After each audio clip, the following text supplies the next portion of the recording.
Welcome everyone to another installment of the Building Savages podcast. Very, Hello. very excited that I have a very special guest in here with me and my man EP. Before we get started, make sure you hit that like, subscribe, follow us on all of our socials, check us out on YouTube, Apple Podcasts, Spotify, and we are on Google Podcasts. Got that out the way nice and early this time. Hey, we're learning. We're learning as we're going. Learning, man. We got a professional in the building, so we got to really come on point. So, Ah, so I want to I love introduce everybody to Coach Stephen. Coach Stephen is a coach that I've been following for quite some time. I got hooked up from him through my man Coach Ray, who I interned under for when he was at the Somerset Patriot Stadium. That was Yep. about 4 years back in my career. Yep. And funny part is, we all went to the same high school. Yeah, we all went to the same high school. I was in. I don't even think I ran into you guys in high school. We're about 5, 6 years apart in that. Yeah. So I found that out from later just through conversation. And it's just funny how things come full circle from, just being in the field and just doing what you love and following your passion and just kind of seeing Yeah. how you relate to some people in here. So, Yeah. but just to get started, Coach Steven, just give us a little background, how you started, what's going on, and just tell us who you are, Coach. Cool. Solid. So thank you for that introduction. Even calling me a professional. I like that. Appreciate you, bro. So just to give you a little background of just where I am right now. So I'm the director of performance training for a company called Athletes Warehouse, and I oversee training programs for our subdivisions called Velo University, which is a throwing development program, and Softball Strength Academy, which is a softball hitting program. So we deal with a lot of baseball and softball athletes in the current facility that I'm working in right now. We do work with some lacrosse and other field sport athletes as well, but baseball, softball pretty much make up a majority of the population that I work with. I oversee the full implementation of their training, from skills development and also performance training, which is our weight room side of the training program. So both of them are split evenly, or we have one half skills development and then another half is performance training. And I oversee all of that, making sure that all the kids are progressing and reaching their goals for the year that they're training with us. How I got started is actually really funny because you brought up Ray. So I've known Ray since I was in high school, because he was I think 2 or 3 years older than me, and he played football at Franklin, and he would make fun of me in the gym because I would be Sound trying to like work Ray. out. I Sounds was just like Ray. I was about 5 foot nothing, maybe like 110 pounds soaking wet. And Wow. they would be in there working out, and he would be laughing at me, just like, look at this kid. And so that's originally like my introduction to Ray, which is hilarious. We laugh about it now. And then so went to college. I studied something completely different than exercise science. Started working corporate job, worked in a cubicle, realized I hated it, and that I really wanted to follow something I was really passionate about. And I've always had a passion for training, even though I had like very little guidance growing up. It was something that always like drew me into the weight room, or just drew me to wanting to coach. So I started out with personal training, and I actually ran into Ray again while I was personal training. I was working at a retro fitness, and he was working at the Somerset Patriots facility. So he, took a liking to me, and like we talked a lot during that time, and he saw that I was super passionate about training, and he wanted to get me out of that commercial gym setting because he wanted me to work with, people who are more motivated to reach a goal. It's very different working with Gen Pop, as I'm sure you guys know, than someone who's training for some level of competition or some event that they want to get ready for. So he actually tried for, I would say, like two years to get me into the Somerset Patriots to work for him. So the first couple times that I tried, yeah, it was crazy because like every time I would try, they would tell me I didn't have enough experience. So I didn't have enough experience. I would go get another certification, try again. No experience, get another certification, and then try again. And so I ended up getting my CSCS, and still on this quest to get this experience that I was looking for to get in the performance training field. I actually found Athletes Warehouse. So I'm just like, at this point, I'm kind of grasping for straws and trying to get my foot in the door anywhere I can. And this place was in Pleasantville. It's in Pleasantville, New York. and I at the time lived in Franklin, New Jersey. So to give people an idea, it's an hour and a half with no traffic to get from Franklin to Pleasantville. So I came here for an interview for an internship, and they told me they would love to have me if I was willing to make the trip. And for basically a semester, I drove 3 to 4 times a week, an hour and a half each way, so that I could intern here for 4 to 5 hours. I really liked what we were doing. Yeah, it's I don't miss those days. I'm not going to lie to you. I'm sure they built a lot of character though. Yeah, it was one of those, like, there's days where it's like, because I would have to leave. Their afternoon session started about like 2:30, 2:45. And just to make sure I was here on time, I'd have to leave at like 12:30 just to make sure I could get here by and be all good to go by the time the athletes came in. And I really just loved what they were doing in this facility. I thought that there was something about it that they were just ahead of their time. When I did my internship, it actually motivated me to go back and get my master's. Nice. So during the time I was getting my master's is actually when I got the job at Somerset Patriots and working for Ray, because they were like, oh, this guy now has experience. He's like now pushing towards higher education. Like, we'd love to have him on the staff. There was a new manager. So I was able to finally get to working there, which was great. I got to learn a lot from Ray. I worked there for a little bit of time, and then I ended up transitioning to another facility where I was working more with fighters, which is something I was super passionate about. I got to work with a couple of guys who were like high-level MMA. Corey Anderson was one of the guys who was training in the facility at the time. Oh, yeah, okay. Bellator light heavyweight. So yeah, I worked with, there was a few different UFC fighters that were passing through this gym. And then as I was graduating with my master's, I go to find a job, and literally the first posting that comes up is performance coach at Athletes Warehouse. And I was like, no way. Yeah. So yeah, it's like the way these like kind of like fell, like it was like the dominoes just fell into the right spot for me at the right time. So happened to apply, and I got the job, which was great. Ended up moving out to New York. And from there, I've just been kind of grinding ever so often. So like went from performance coach to assistant strength and conditioning director to now director of performance training, where I'm overseeing all of the training. And in that time, the company's actually undergone a lot of growth, where we really started to niche down into baseball shortly after that COVID summer, where a lot of gyms were having to figure it out and make pivots. We made a pivot into baseball, and it's really paid off for us. That's awesome. That's a cool story. So how long have you been coaching now? Because you made a career switch. Yeah, so I've been coaching probably about 6 or 7 years right now, if I included the personal training. I've been at this facility since 2019. So, but I've been coaching for about 7 years. Dude, that's such an amazing story. There's so much to like analyze and everything that you said there. And it kind of takes me back to our intro episode, because it's like all those little steps that take into like this full circle moment. Steve's story was very much like mine when I started. I played football. He was 110 pounds. I was 105 pounds. I was 5 feet and like the smallest guy in the gym, but had the heart of a lion, you know, like just loved training. And Ray, I didn't see Ray at school, but running into Ray and the pivotal part that he had in my career, we definitely got to get him on the show one day. Just the pivotal part that he had in my career and how all of this moves full circle. Like, it's really cool to hear that. And it's even awesome because I didn't know that was like how you started. I thought you were just like fresh out of high school, like into coaching and training, just kind of hearing how all of that moved through. And a lot of what people don't hear of with a lot of people's stories and how they get so far in their career is like, there's this moment in your career to where the grind is just next level.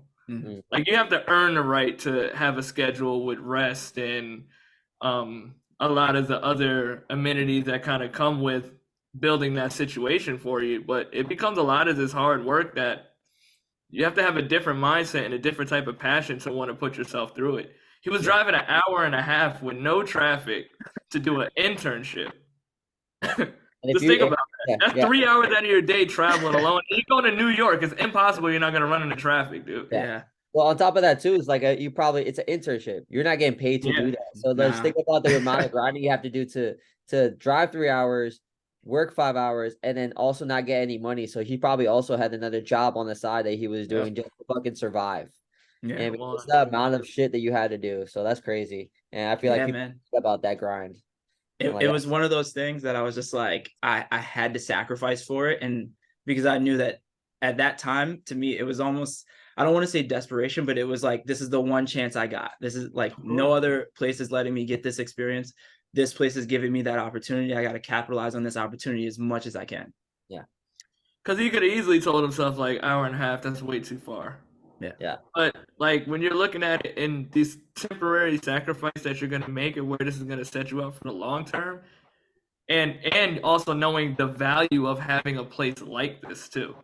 Like, yeah, you're at Retro Fitness, like, it's cool for the moment, but the problem with a lot of commercial gyms is, like, there's no culture. Mm-hmm. There's no culture, there's no push, and there's no passion to actually drive results. Everything is just a marketing scheme. So when you now have this opportunity to switch and you actually start getting around professionals that have knowledge and want to use knowledge to improve people's health and get them results and improve their performance, you just have a whole different scope of the fitness industry moving forward because now you even look at like the commercial gyms and you look at a lot of these other marketing schemes that go on and you just realize that's a completely different side of this industry. Mm-hmm. It's the side that's the most showcased because it's the most accessible, yeah. but there is room for this side of fitness and it takes more of the professionals like us to have a voice to showcase that. Yep. And that's literally what this podcast is about too, and we're super grateful for having you on. So you got any questions, EP, before we start going in? Or Nah, man, I think that was really in depth. I really enjoyed like hearing like the grinding of it and just the in depth because I feel like we all kind of have that similar story. Like, I mean, I had to fucking live in Syracuse for like a year, like in a fucking closet to like do what I need to do. So I fucking understand like the the passion that you have to do that and be broke and be okay with doing it because you find value in what you're doing. You find value Mm-hmm. in the direction that you want to go. You have to kind of do that shit. And the belief that you had to do that. I mean, like, there's got to be people in your corner to believe in you, but like, if you don't believe in yourself, able to like that, you're able to do it and progress. Like, it was tough. Like Yeah. for me, like my parents never believed that strength and conditioning would do anything, and then I ended Mm-hmm. up like doing what I wanted to do anyway, and then boom. Yeah, I mean, you become successful and you're happy and you get to do whatever the fuck you want to do. So, Yep. congrats on that. Like, that's real big time. Appreciate it, man. sure. Thank you. So you worked with Corey Anderson, MMA guys. I'm familiar with that gym too. I think that's how I even heard about you originally. And you made that transition over to baseball. Was that more of like an opportunity thing, or was it just the simple fact of like I want to be more into sports performance opposed to like combat performance? So so when I first came to this gym, we work with kind of any athlete who would come into the building. So the reason we had a large baseball population because a lot of the coaches that were here originally played baseball. So it was Mm, kind of one of those things that they could offer skills training. So it was coaches that played baseball and coaches that played softball. So there was a lot of skills training around those two sports. So that drove a lot of kids in here because they could get like hitting lessons. We would do like med ball rotation throws. But a lot of what we did was just performance based. So we still had a lot of field sports athletes like lacrosse, football were here. So I was working with a lot of those athletes. And one of the guys who the owner of the facility, his name is Nick Serio, he coached at a high school. So a lot of his kids would come to train as well. We didn't make that total shift into baseball until really COVID. Like mm, during that time period, I was kind of, because I've never played baseball before. I was like learning about it because I think my skill is being able to relate movement to performance. So I can break down movement really well. And then I can look at, all right, what do we need to do in order to make this movement pattern stronger or strengthen this movement strategy? So I was kind of using that over time as we were going and kind of developing the program. And then the COVID happened, gym had to shut down, and then we were trying to pivot and decide, like, what can we do? And we ended up opening the outside of our facility. So we have a big parking lot in the back of the facility, and we ended up sectioning it off where we had different areas where you could do like we had squat racks in certain spots, and then like you could do deadlifts in another spot. And so we had kids that were coming to train, but baseball was kind of the only thing that you could do at the time. Like you couldn't play basketball. Anything that was like close contact, you really couldn't do. So there were still some areas that you could still go and play in these tournaments. So we had a lot of kids coming to train here. And then we were working with a lot of the pro guys who were also stuck in New York because, you know, you're not playing. So you're just going back home where your parents are and you're training during that period of time.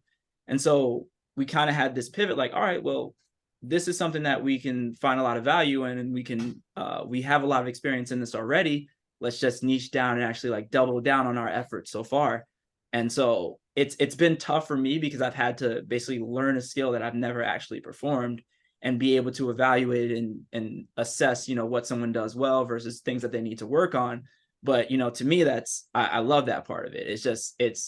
I love learning, and I love anything that I can utilize to help somebody get better. So this is all something that, like, while it wasn't easy, it's something that I've enjoyed the process of learning.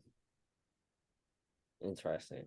Okay, so like, what was like the hardest thing for you to learn about baseball? Like, and like what? Yeah, I want to hear that. Was it like the rotational power? Was it? Yep. I mean, what kind of interests you the most, and what was the weakest part? What was the hardest part for you? So the hardest thing I would have to say is there's no cookie cutter way for anyone to perform at a sport, right? Like, especially we do a lot with throwing development. We work on rotational power with hitting, but hitting a baseball is the hardest thing to do in sports. I would argue that with anybody, because if a guy is throwing, it's like a 3-inch object that you have to hit at 90 miles per hour. And so you get a barrel that's 3 feet wide and 7 feet long, and 3 inches wide and 7 inches long. Yeah. And that's a lot of time that goes into that. So hitting a baseball, regardless of, you can train hitting as much as you want, but if someone can't see the ball, there's so many other factors that go into that. So training hitting that's super, super hard. But from a throwing perspective, it's really being able to break down movements, because everyone has a different movement strategy that they utilize to throw. So you can't necessarily put somebody in a cookie cutter position, or like, this is exactly what you need to do with your motion. It's more so you have checkpoints along the way and what you do along those checkpoints. Yeah. So it's kind of like you're always filling in the blanks, because it's like, all right, you started here. This is our first checkpoint. What did you do in between here to get you to this first checkpoint? And then from there, what do we do after until we get to that next checkpoint? So trying to learn to be okay with variables in that, as long as they're hitting certain positions, was really difficult to start. And then I'd have to say just learning how to catch a baseball. That's really hard. Not different from football. Yeah, learning how to catch and throw a baseball, especially if you don't do it. Like, if you don't start doing something like that at an early age, your body just never develops that, because the way the humerus has to sit and the shoulder girdle is so different. So I played basketball growing up. So me, like, if I throw a baseball, 5 throws and my elbow already hurts. So I have no idea how these guys do it. Yeah.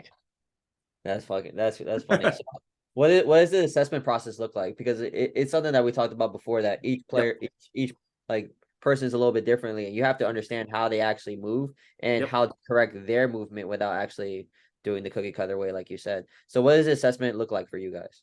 Cool. So our assessment, the way that I like to describe it is, it's a task-based assessment. So like, the task that you are trying to accomplish is to be able to throw as hard as you can or pitch off a mound. So I'm looking at, all right, this is what we are trying to achieve. Now, what is your movement strategy to achieve this task? What is your current joint range of motion? Does it correlate with your movement strategy? And then what is the strength that you have correlated along with that? So the way that I look at it is, I'm not trying to necessarily say, like, someone comes in, it's like, all right, you have this, and this wrong with you. I want to see, all right, what do you move? How do you move naturally? What do your joints do? And then I want to see exactly what you do in your sport. And then I try to correlate that together. So I'm fortunate enough that I can do power testing. We have force plates here. So I can look at force output, the speed at which someone's applies force. And that helps me to kind of, it gives me way more information to decide exactly where I need to go in their training process, or where I need to start them at. But what I'm looking at, and this is just across sports in general, is like, what is the task of the sport in that position? How do you move relative to that task? And is your body capable of following that movement strategy that you have. So it allows me the freedom to play with like, all right, you might not necessarily have prerequisite internal rotation at the hip, but let's see what you do on the mound. So what you do on the mound might actually allow you to still accomplish that task without that necessary internal rotation. So do I necessarily need to put you in a corrective based program for internal rotation? Possibly not. So if I was to look at it from the like corrective based side, I would just be like, oh, internal rotation, you don't have it. That's what we got to open up. So we that's something that I don't do here. I really like that because it's just like doing the FMS or having like a standardized kind of thing. It's just like you're only looking at certain things. You're not looking at exactly how they play or how they do things.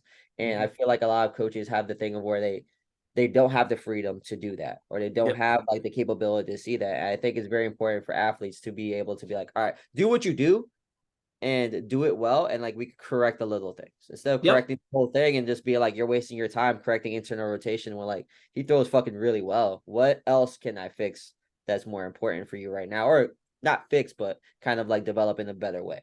And I really like that strategy a lot. That's actually like kind of how I know Terrence kind of does it the same way. I kind of do it the same way. I have like a super generalized way, but I actually just, hey, come into the gym. Let me see you move. I don't like this. Cool. Let's correct that as we go along instead of being like, this is the assessment. You walk in here. This is a paper. I don't like it. Here you go. Yep, like, absolutely. It don't work. The beauty of it, go ahead, Terrence. Go ahead. I was like, the beauty of it is his assessments are based off of the sport performance in that regard. So our assessments have to be generalized in the sense of, because you're just really working on people's overall health and overall movement being, because their workouts are going to be their workouts are going to be so sport focused specific to them being a good baseball player. It's going to be more so of like them just being strong and healthy and learning how to do basic movement pattern type exercises that's going to pretty much keep them in general shape. So it's like a baseball player should have the foundation of the work that we're going to be doing moving into that at the end of the day. Like, you really shouldn't have to teach the squat too much when you're dealing with like a high level athlete. On that case, chances are they're going to be able to squat, and chances are they're going to be able to squat a decent amount of weight. So now we can start going more into these specifics to kind of start helping you with your performance. I think my bad. Just I don't think that's necessarily true in the fact that like, I mean, I've seen like football players come into to LSU like today not knowing how to fucking squat at all. Like, I think it's quicker for them to develop the movement pattern just because they move on the daily. But like, you'll be amazed of some of these motherfuckers coming into the gym, but like, what the hell is a back squat? Yeah. Oh no, for sure. But the rate of them learning is way quicker than someone who just comes off the street. Because chances are like they're already exposed to these patterns in some other ways. So you just have to make it make more sense to them and just kind of slow them down and just teach them the foundation, because they're already jumping and running and things of these nature. So their body is already accustomed. It's just a matter of just learning the skill.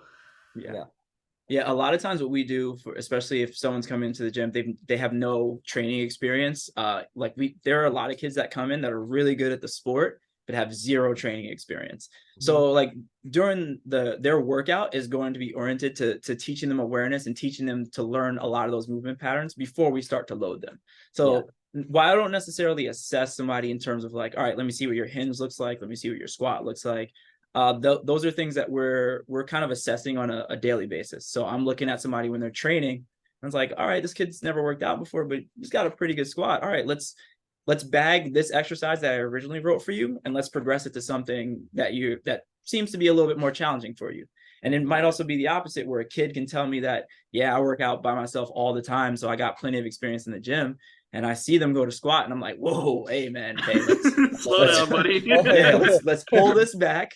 And let's start with this. I just want you to focus on these couple of things and build that awareness there. But from a performance standpoint, when I'm in the gym, that's an everyday assessment that I'm working through.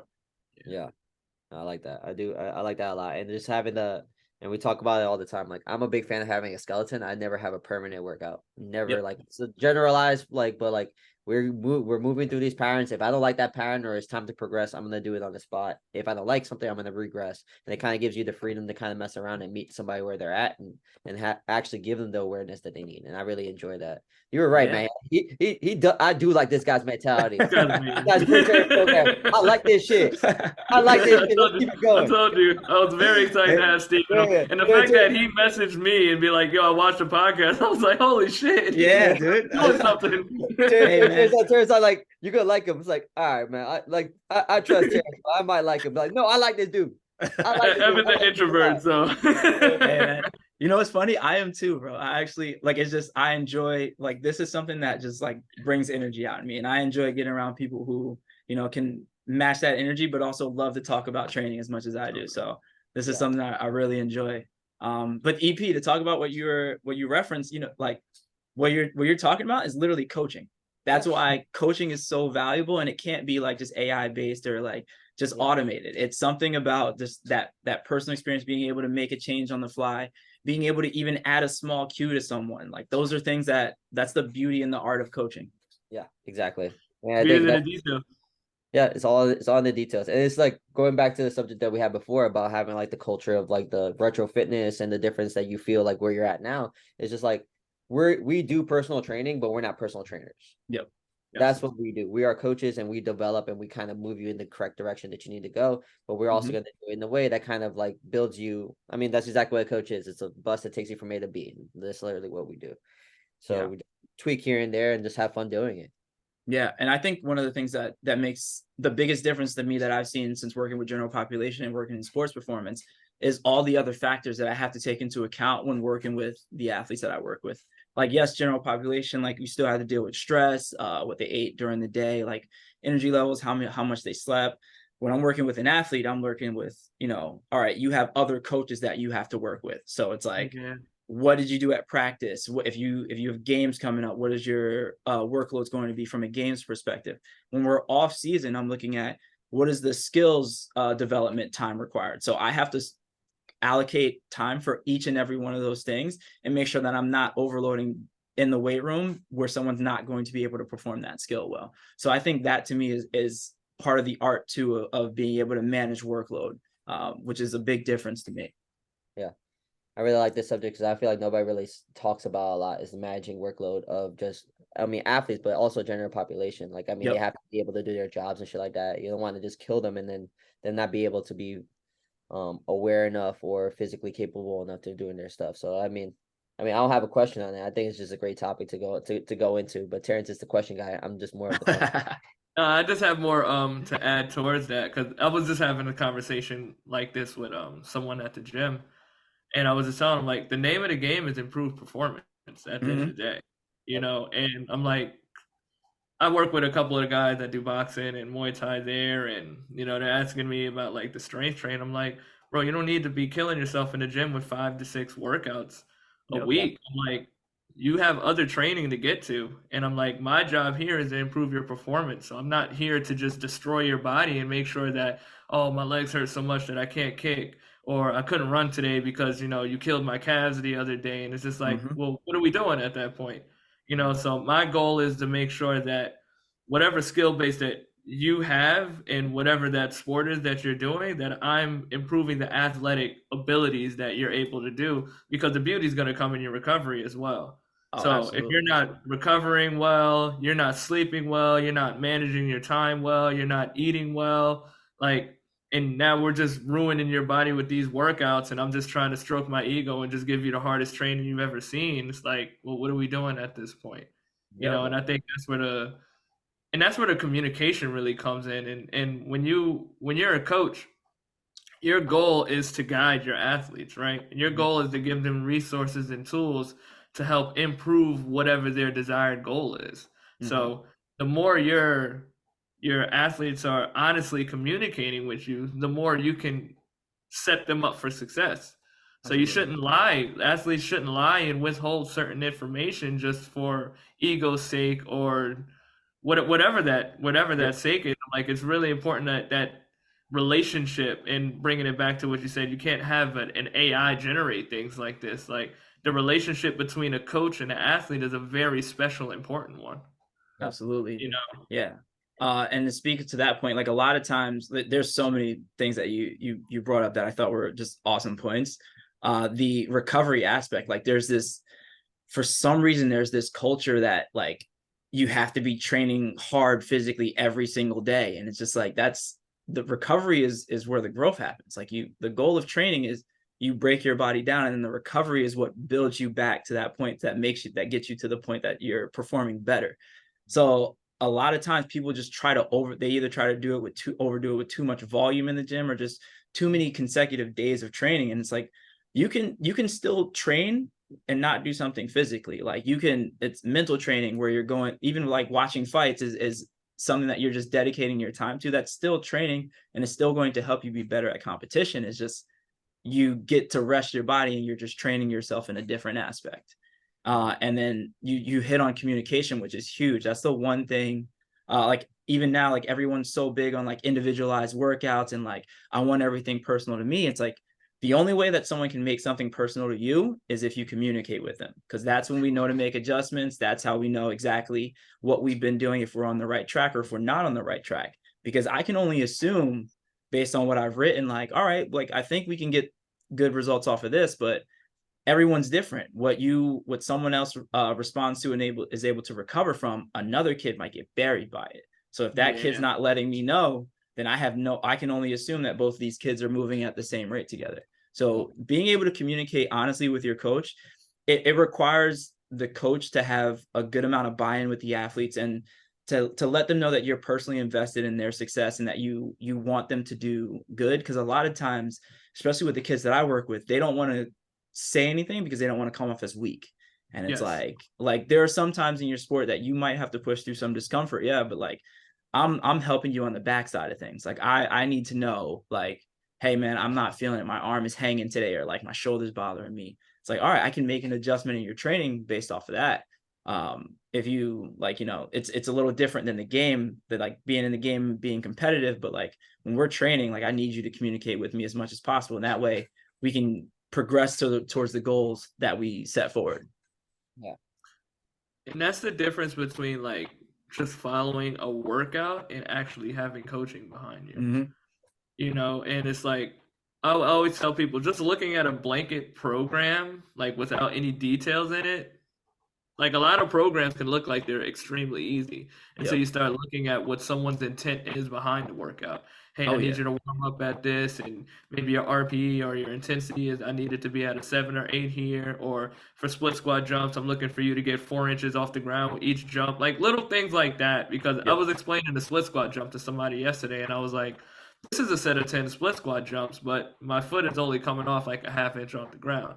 Here's Mm-hmm. split squat jumps of me literally damn near touching the ceiling when I'm flying up from here. And I'm like, the difference in power and force transfer that I'm generating from this split squat to this split squat is letting you know what the intent of this movement is.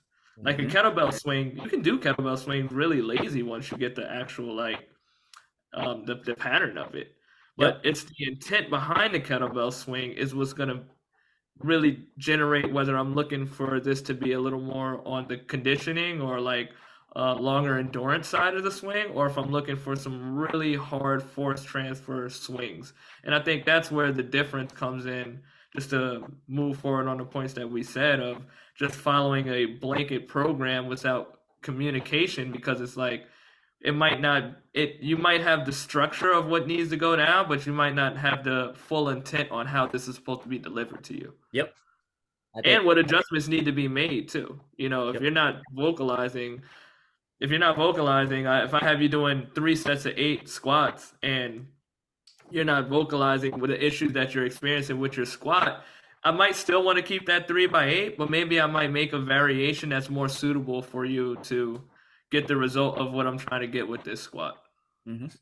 I think it's very important to communicate. And I think you guys both hit it on the head. And I think if anything, Stephen really hit it with it's the coach's job to have the buy-in to allow Yeah. the athlete the vulnerability to communicate. Like Yep. I think that's super, super important. And I think it's also like a real important thing is that people need to understand that what I usually tell people is that like I'm gonna give you a workout. Like I'll write workouts to anybody, but it's different if I coach it. Like Yep. your Yeah. coach is different, your coach are different, your coach are different. It's a matter about the intention, the intention that we do it and how we do it and how we can adapt Mhm. to the program and to the client. And on top of that, if you know your client well and like you have the buy-in and you see them every now and then, like a lot of the communications are also like physical. Like you can just see somebody walk in like they're having a bad day. Yeah. Like make tweaks on the spot. I'm not so much of a talker. I usually just look at my clients and be like, oh, he's having a bad day. His squat's not as fast today. He's not hitting the right depth. Maybe it bothers him. And then I'll ask the question, like, hey, how you feeling today? Oh, my hips really bothering me. Then why motherfucker didn't you tell me before? So like so so it's doing it in a loving way is also important, but also like reading somebody's emotion, like having that emotional intelligence to read somebody when they walk into a room is a really unutilized factor as a coach to Mhm. use. You know what I mean? Just like letting them walk in and being like, all right, like I can tell by the way that you're pitching today or something like that. Like something's going on. Let's talk about Yeah. it. Having that open dialogue is super important. So that's the difference between everything is having the intention, having the emotional like intelligence to see your athlete and being able to adjust on the fly. I think that's super Mhm. important. Now, speaking of adjusting on the fly, I have a question. Like, how does programming work for you guys? Is it more of like a team training approach where you guys have a program that everybody follows, but you make specifics for each person based off of like what their needs are? Or does it work more like a small group personal training thing? Like, how do you guys operate? So we operate in kind of like it's a large group setting in terms of we just have a lot of athletes in the building at one time. But in order to be in our program, you have to have a level of self-sufficiency in the gym. So like if you never worked out before and you're young, you're probably not going into the velo program. It just requires a little bit of maturity. Like we have other programs that are slated towards younger kids. But to answer your question, what are people working on? It really depends on the athlete. So we kind of bucket them based on a few different things. So it's like, do you have a deficit in force production? Do you have a deficit in like power production? Or is there a coordination based deficit? Or is there a skill, like a technique based deficit? So Mm, depending on where you fall into a lot of those buckets, it's like, all right, I need to structure this person's workout this way, this person's workout this way, and this person's workout this way. So we can have probably like 20 to 30 guys in the gym, and all of them might be working on something a little bit different. It just depends on, what their bucket we put them in, what time of year it is. Like if they have to compete, they're still training a little bit different than someone who's completely off season. So there's a ton of different factors in terms of like what they're doing. If someone's completely off season, if they're a guy who's super small, needs to gain some muscle mass, the hypertrophy program, like that's what we're gearing towards. There might be some, minor adjustments that we make or just adding other exercises in that are more particular to that kid. But if it's something like a general hypertrophy program, that doesn't need to be super specific. Like there's only so many ways that we can squat. yeah. There's like only so many rep ranges that we can have. So the goal is with that type of program is I just need you to move intently and to try to push yourself as hard as you can. It's not even like a super long workout, but it's a Yeah. really intense workout for what it is. And then as we get closer to season, if I was to scale it in terms of like weight room here and skill here, when we're in the off season, it's a lot more time in the weight room, a little less time on the skill development. We still do it because we still want you to keep those patterning and that coordination. But then as we get closer to the season, we start to kind of shift here where we're spending a lot more time on the skills development side, getting them ready to perform. And we still do some weight room stuff, but it's just not as long and just not as intense. So it's more like you start to move more into power, like a peaking, like a getting it even into like a velocity based training style program. But we're spending a lot more time on the skill development side. So what they're doing in the gym just depends on the time of year and then what they need to work on. Yeah, I think the Which main makes point sense. is in the main point of main point. Like if Yeah, we're supposed to be playing baseball, baseball is yeah, important. It's not yeah. For important. sure. And I love that he brought up the self-sufficiency part. Yeah. And I feel like this is what especially if you're working in like commercial gym settings or you're working with general pop, that's that's the one issue that is very hard for a coach to create within Mm, their athlete base or their client base. And the ability to have your clients be self-sufficient changes everything. Absolutely. Everything. Because like I tell my clients all the time, like, I'm not counting your reps. You have an app that has your tempos on there, that has the exercise, that you have everything you need. You just have to show up and follow the plan and let me Yep. do all the magic in between. Stop Mhm. asking me what rep you're on. Like I'd stop that shit very early, because if I have to follow on little things like that, then it takes away all the other skills and abilities that I can really do that can take this coaching to the next level. If I'm micromanaging stuff that you should just be comfortable with to understand, like it's 8 months in, you should know what a squat is and what it's targeting. Mhm. Like this shouldn't be a conversation at this point, but it's also up to the coach to create that atmosphere and to create that Yep. structure for your clients to know that. Like we create it at the end of the day. You Mhm. know, so I do get pride, especially working with so many general pop in just the way that they operate, because it's like this is the operation that I want over here. I want to be able to develop high level results, but I'm never going to be able to do that if you don't have some of the groundwork followed of not even knowing how to read a basic workout that's being put together for you. So now Yeah. imagine there's no way you can put together a 20-30 person class of the level of work that they do without self-sufficiency. Yep. Because think about like 20 to 30 person classes of like these hit type workouts that go on, or just like aerobic based stuff. You almost have to just spoon feed people with most basic stuff that is just like, hey, follow me and repeat. Yep. But when it's possible to create. Imagine what the gym atmosphere feels like that with 20, 30 baseball guys in there just going crazy. That probably feels amazing in there. If you watch some of the videos in there, it's like, damn, that shit looks fun. But it's like we actually get to play with the atmosphere and the coaching and do and give the energy and also like give the tweaks that's needed. But if I'm sitting there going around and being like, hey, Jimmy, you got 12 reps over here, and then going to Jacob and telling him he has 8 reps over here, and like you have to keep going back to the program, and it's like we're never really gonna get to the performance aspect of it. Yeah, man. My rule for that, if someone didn't count, was you start at 0. I Yep. say Yep. That, We're all on the same page here. how many reps you have? One. like, One. Get the fuck out of here with that. anytime someone asks me, it's like, oh, you don't know? Okay, 0. Now I'll count, because like now it's like, but yeah, no, you're right. Like what I tell people is like my job's not to count your reps. Like I'm watching your movement pattern and looking to see where I need to cue and what changes I need to make.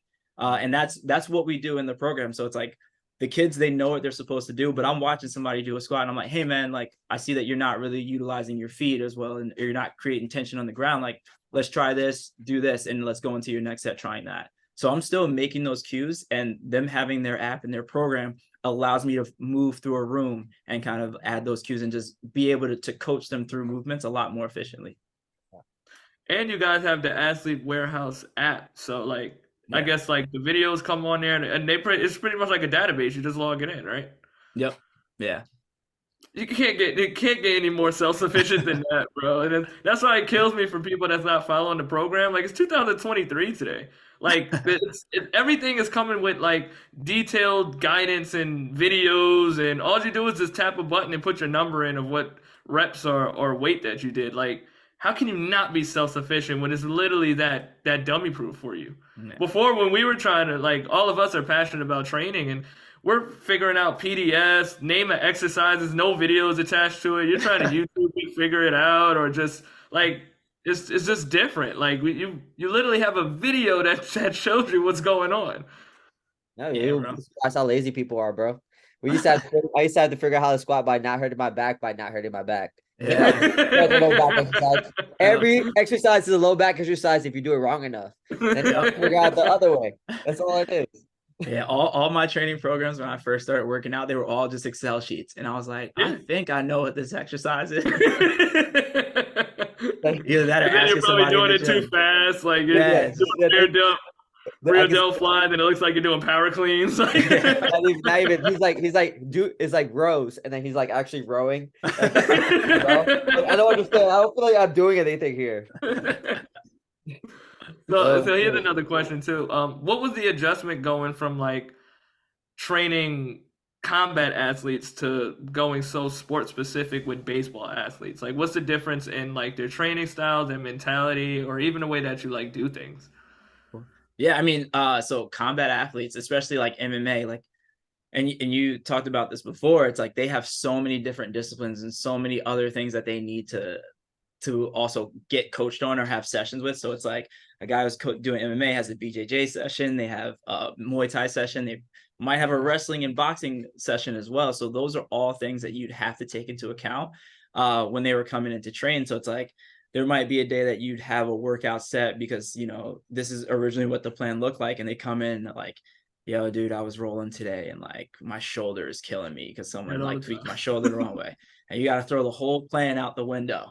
So, and then like recreate something else because it's like none, the one thing I will say, I've never met an MMA fighter that goes through camp and is healthy the entire camp. Everyone's always hurt. There's always something that's bothering them. And it's like, it made me a better coach in terms of like being able to think on the fly and having to create a new workout in like a couple minutes or so, just because of, you know, whatever's presented to me or whatever variable was thrown at me in that session. So that was like one of the things that's the biggest difference. What I'll say going into the baseball realm is having to, I will never understand arm pain the way that these guys deal with arm pain. I tried to do it once where I was like, all right, you know, I just want to see, because I want to experience something like what you're feeling. And I went through a throwing program for a little bit and my arm hurt. And it was one of those things that no matter what position I put it in, there was no like I tried to like cradle it, I tried to lay it on a table, and it hurt. So like nothing made it feel better. And I was like, man, this is what a guy feels after he has a pitching, like after he pitches off a mound, like a 50 pitch bullpen, arm is just hanging and he's got to get ready in like 4 days to throw again. So being able to, you know, take something like that into account was extremely important because their arm is their moneymaker. Like that's what gets you in the door, like being able to throw hard. So I would say that's the biggest discrepancy or the biggest difference from like combat sports is like juggling a lot of the management with like their other disciplines and trying to make sure that when they came in for a session, if they were hurt, that we had to make changes to those sessions. And if they were in camp, you had to adjust to the timeline of fight camp. With baseball, it's more so just juggling pitching when they have to pitch, what season they're in terms of being off season, in season, and just accounting for just the constant discomfort that they're going to be in during that time period. Now for is there like a pitch limit that you try to have the athletes at for like a week? Like how does that work? So it's not necessarily, we don't necessarily operate on a pitch, like a pitch count. That's during their season. They do have a pitch count that they have to stay underneath. Okay. What we do for a lot of our guys to monitor is we just believe in collecting as much data as possible. So we're looking at readiness in terms of like, are you ready to perform? But I also want to see what strength looks like. So we monitor shoulder strength heavily for a lot of our guys because we've seen that like dips in shoulder strength in terms of like internal rotation strength, external rotation strength. Are massive indicators of, you know, possible injury risk. So if he has a dip in any shoulder strength, we're like, hey man, like we might want to back off the high intensity throwing today. But we don't necessarily monitor their pitching per se because like it's programmed for them. So our goal is when they're in the off season, when they get to it's like January or so, we have to get them ready for their season. So we understand like you'll probably have a game that you're going to throw like 50, 60 pitches, sometimes 70, depending on how it's going that day. We want to make sure that we prepare you as much as possible in this off season so that when that time comes during the season that your body is acclimated to doing that. Because the last thing you want to do is go from not throwing at all and now you got to throw a 50 pitch bullpen and your body's just not ready for that. So like you haven't made any of those adaptations over the off season. So with guys like that, like we're just kind of slowly progressing the amount of throws that they're making each week as they get ready for the season. Got it. That's kind of cool. Yeah. Okay. How are you testing for the shoulder strength? Like how does so that we work? have I don't have one. So we have a device called Arm Care. It's basically like a dynamometer that gets strapped to their wrists, and it's an isometric test. So isometric internal rotation, isometric external rotation, and then we do like a scaption and grip strength. That is So it's so like, fire, bro. yeah, Holy shit. That is dude. dope. The amount of, so like baseball in particular is a super data driven sport. So like you have to collect all of it. And the more data that you collect, it just makes it so much easier to monitor guys and see, you know, exactly what progress they're making. And if you have guys who are really good, who are going to like a lot of these like high level D1s, or if they're even going pro, a lot of those schools want to see those data points. So like having that database or just having that aggregated data has just been super valuable. And it lets us know if what we're doing is the right thing to do. Because if you're not testing, you have no idea if what you've done actually has made any type of change. That makes sense. Yeah. That's amazing, because typically if someone's listening, and I wanted to ask that specifically, someone's like, oh, you know, you're going to test their overhead press. Like, no, Yeah. it's not that, it's not that general. Yeah. No, So that's really cool, though. Yeah, it's cool. It's a lot of it too is like we use that in conjunction with like, all right, how are you feeling today? Because you can test and be like, shoulder's fine. And it's like, how do you feel? It's like, dude, I feel like like I can't even extend my arm all the way. It's like, all right, we can't extend our arm all the way. It's probably not a good idea to throw today. Yeah. No, let's see. Let's see what it looks like with a bad elbow. Why not? Yeah. Like, so let's see if you need Tommy Johns or not. Let's see. Yeah. So it's one of those things. Again, feedback is super important, and just consistent testing that's what we utilize here. Yeah.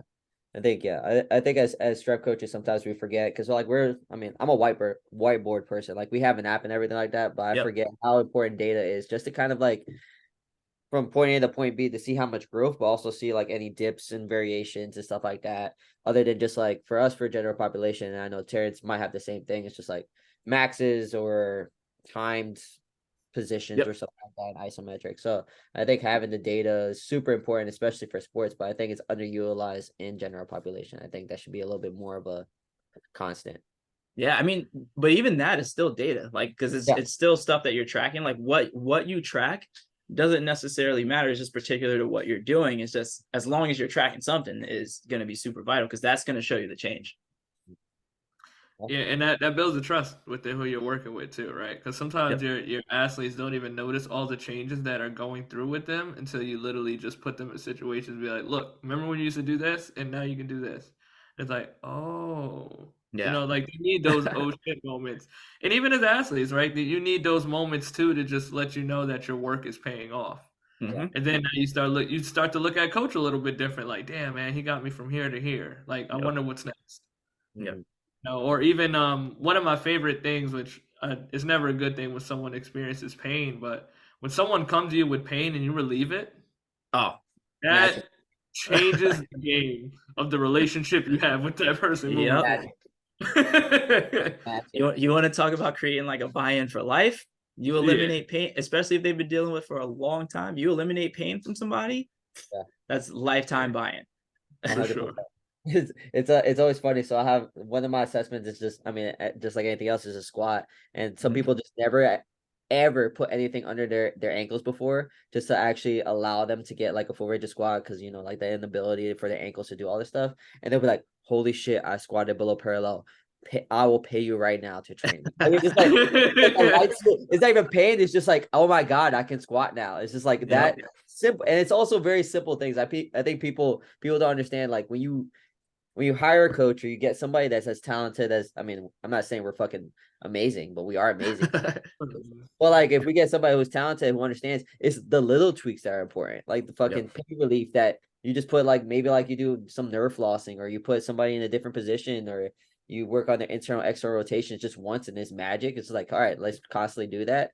That builds the trust, it builds the buy-in, that builds everything. And it's super easy for us, but like it's super abnormal to other people. But that's what you hire us for. You hire us to do the little things. That's exactly I'm still not counting your reps though.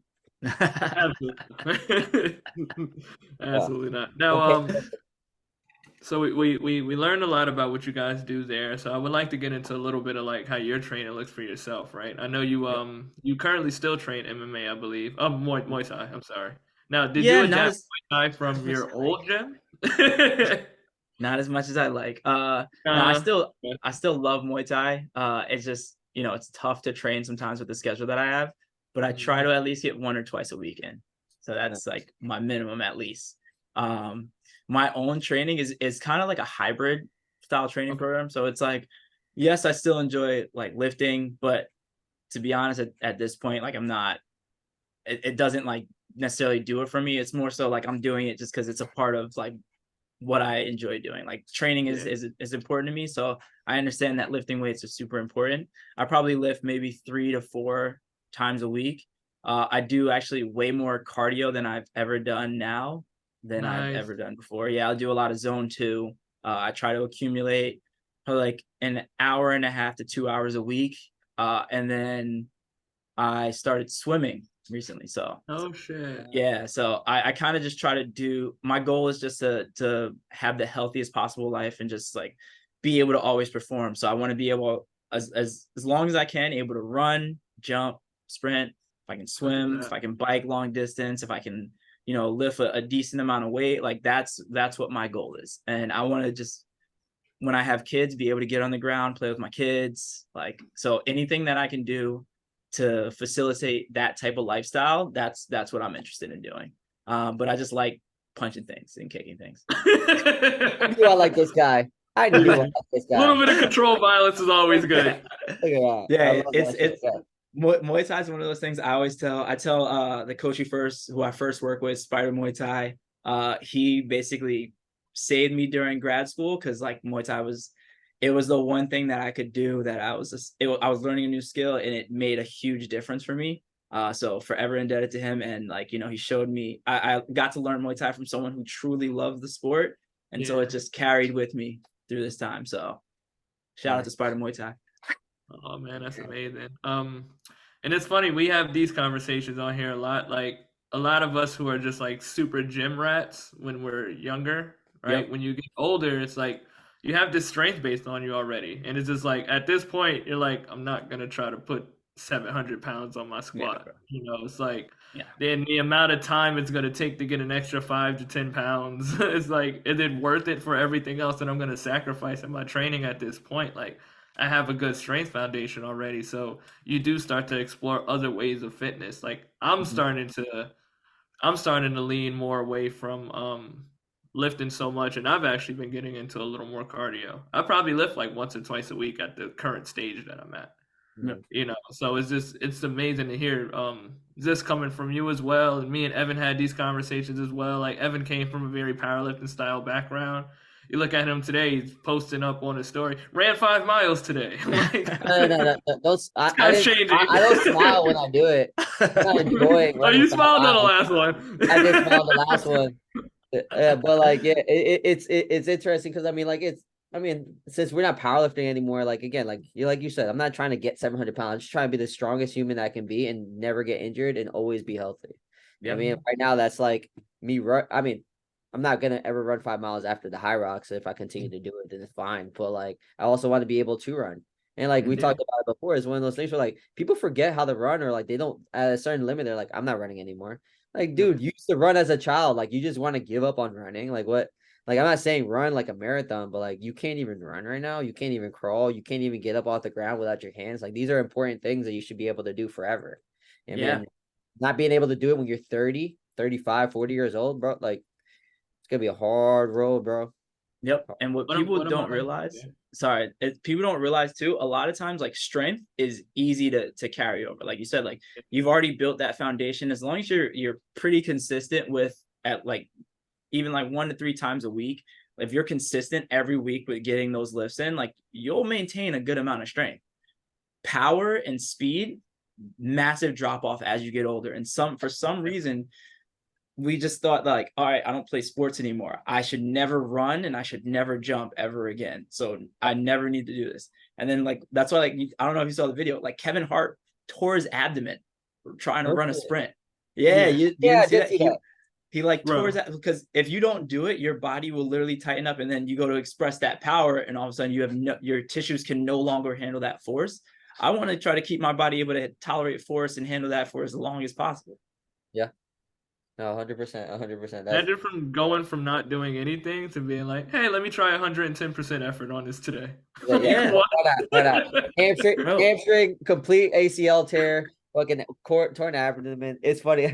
Like we were talking about before, I enjoy watching general population jump, mainly because you can tell a couple of things. Number one, when the last time they don't jump often, if they were an athlete and like if they've never jumped at all.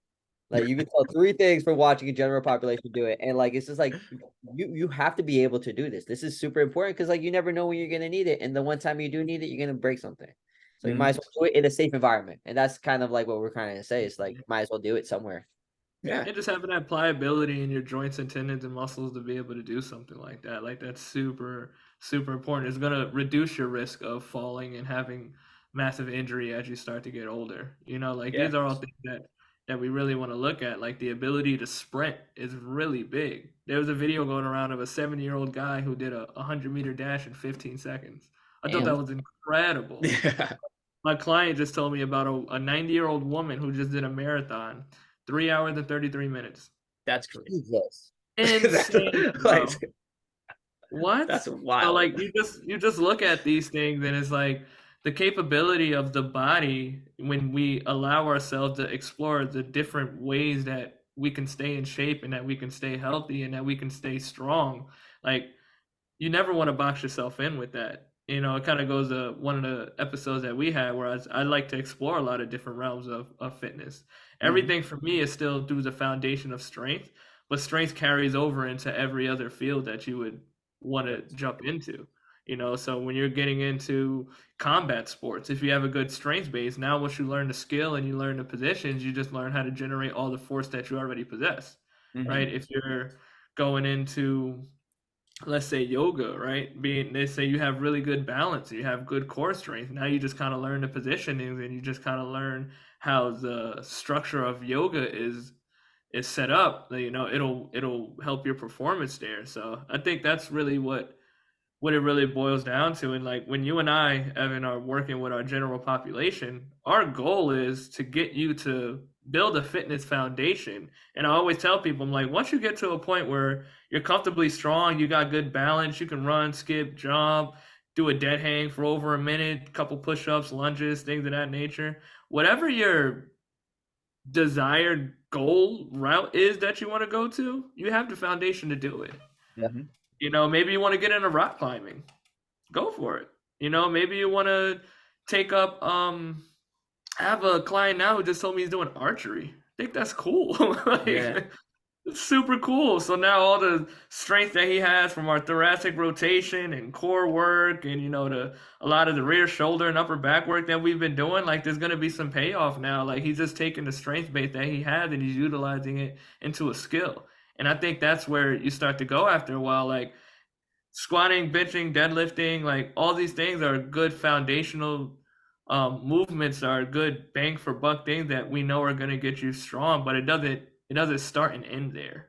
You know, like there's so many ways. Like strength looks different in so many different outlets. And I think if you're really looking at the longevity aspect of staying healthy and staying strong, keeping your heart healthy, you know, listening to Coach Steve and say that he's doing an hour and a half to 2 hours a week of aerobic work. He's building up a strong, healthy respiratory system and heart, you know, because he's thinking about the long game.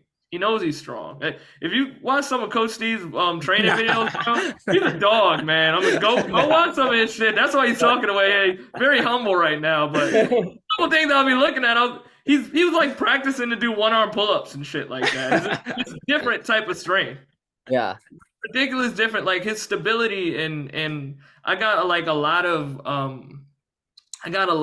my way of thinking from learning from him and Coach Ray. You know, these are the guys that put me onto the Chinese planks. Oh, You know, when I dude. first heard about a Chinese plank, I'm like, okay, you know, 30 seconds, you just lay there. 30 seconds is a laugh. It's like, no, we're sitting here for 10 minutes. Yeah. What?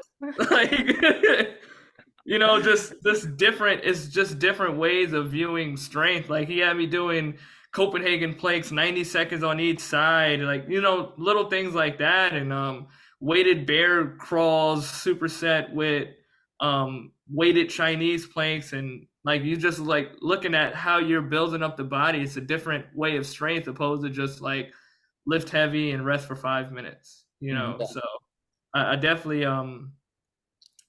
want to give my thanks to you to you for sure. Like when I did online coaching with you really opened my brain up to so much knowledge. My tendons and my joints and my muscular and work capacity increased so much because like you really showed me a different way of training and a different way of looking at how to improve the body in a way further capacity opposed to what the norm might be looked at as. And I'm like, there's a lot to learn from that. Being able to do a split squat hold for 45 seconds, like that's different. Yeah. Thank you, bro. And Appreciate I that. think this is what we look at is when we're trying to talk about that longevity. And that's where I really got like the motto strength and control from. It's like owning these positions and these iso holds, like allowing yourself to be stable in the bottom position of exercises. So now when you start going through movements, you know exactly where you need to be and you already have the muscular and joint capacity to withstand these positions. And it just builds the body up completely different. Yeah. Appreciate that, man. Thank you so much. That really means a lot to me. I mean, that's one of the reasons that I got into this field is to just try to impact as many people as possible. So you saying that really means a lot. I appreciate that. Of course, man. We got Evan doing the Chinese planks now. Bro, they're great and they're trash at the same time. Dude. So you talk about so when Ray first because Ray introduced me to the Chinese plank because we used to watch like Chinese like Olympic lifting together. And the first I came to his gym, he was like, all right, we're just gonna do like a Olympic lifting workout. So I'm like, all right, cool. And then we finish and he's like, all right, I need you to lay across these 2 boxes here. I'm like, all right, whatever, man. And he comes back with like a stack of weights and puts them on top of me. And I'm like, hey, bro, like, what is this? He's like, just hold yourself up. I'm like, all right, cool. Like 30 seconds, 45. He's like, all right, 6 minutes. I'm like, what? Yep, bro, that sounds right. Everything in my entire body hurt, bro, when doing that thing. It's the little thing, man. You don't think much of that, bro. You hold that for more than 3 minutes when my low back's on fire, my glutes everything was on fire. This makes no sense. Like why does it hurt so much? I don't understand. Another thing I picked up, this was actually during COVID times, the 10-minute squat holds we were doing. Oh yeah, I remember that. Yeah. Remember that? That was a monster, bro. It was I think I put I recorded myself to make sure that I stayed like the whole 10 minutes. It was like you just had to sit in the bottom position of a squat. Yeah. And it brought so many awarenesses to like what was wrong with my body. I was like, holy shit. Like I'm afraid to do it again today. But I know I need to. Confession for me, like there were days I'm like, yo, I really gotta do this squat today. And I don't know how to do it. Like I would literally be sitting, I'm like, oh, it's like 5 o'clock and I didn't do this squat yet. Like should try to have it. That shit is I'll try. I'm not gonna like it. Tibialis was on fire during that time. Like I never realized it. My ankles are toasted. All right, I'll give it a try. You said 10 minutes?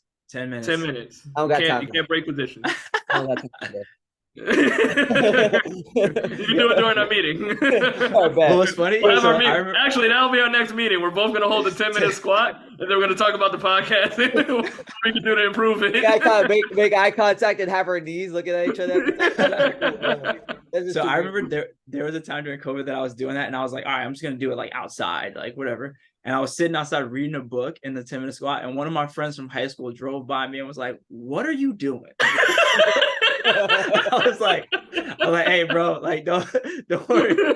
Mind good to see you, bro. Like, there's no he like drove past and came back and was like, what are you doing? He was like, it would have been funny, but like, you don't take shits outside?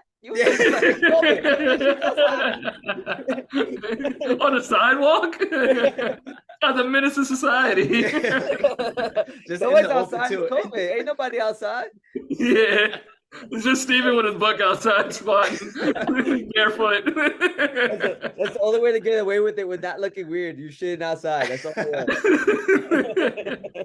I was like, yeah, I got my book here, man. You know, I'm doing what I need to do, bro. Exactly. Oh man. Well, Stephen, man, we really appreciate you coming by, stopping on the podcast. I'll be honest, this is definitely one of my favorite episodes. We had a really good time with you, man. Appreciate it, man. It was a pleasure, man. This was very, again, I was looking forward to this all week, and it definitely like lived up. Like, I'm happy to just get on here and just talk with two like-minded guys about training and just life in general. So appreciate you guys for having me on. You are now Building Savages alumni, so thank you Let's for being on go. the podcast. Yeah. Like always, guys, we appreciate all the support for everybody who joins this show, whether you're looking from YouTube, Google Podcasts, Apple Podcasts, and Spotify. Like, subscribe, set your notifications, stay alert with all content that's dropping. Thank you, everybody, for tuning in. Shout out to Coach EP. Shout out to our special guest today, Coach Steve. And we'll see you on the next episode. Man, I appreciate you, man. Thank you for coming, man. It's nice meeting you. Thank you guys. Thank you.